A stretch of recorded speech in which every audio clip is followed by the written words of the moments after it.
What's your father doing? Do you even remember what your father did for a living? They all laughed at the beggar, until the judge said one line that made the entire courtroom silent.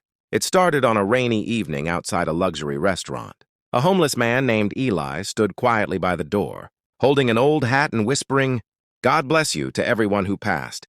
Inside, a wealthy businessman named Mr. Preston, known for his arrogance, was having dinner with his partners.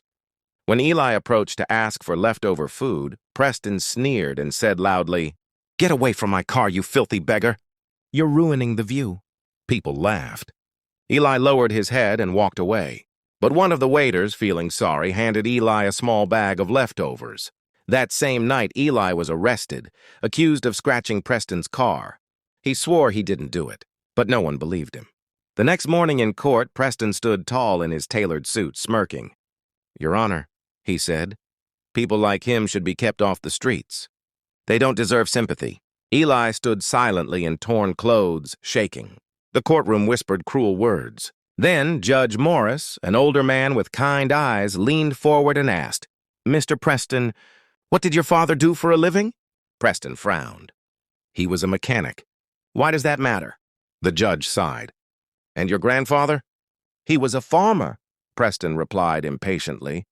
Judge Morris nodded slowly, then said the line that changed everything. "Then, sir, you come from men who worked with their hands. You come from men like him. The only difference between you and this man is mercy."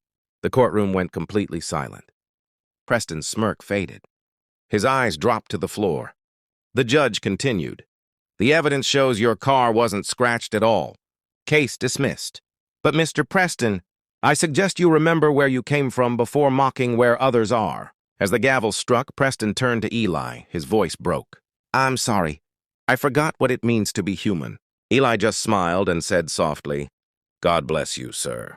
When Eli walked out of the courtroom, even the guards nodded in respect. And that day, the rich man learned that wealth without compassion is the poorest life of all. If this story touched your heart, please like, subscribe, and share this video, because kindness costs nothing but changes everything.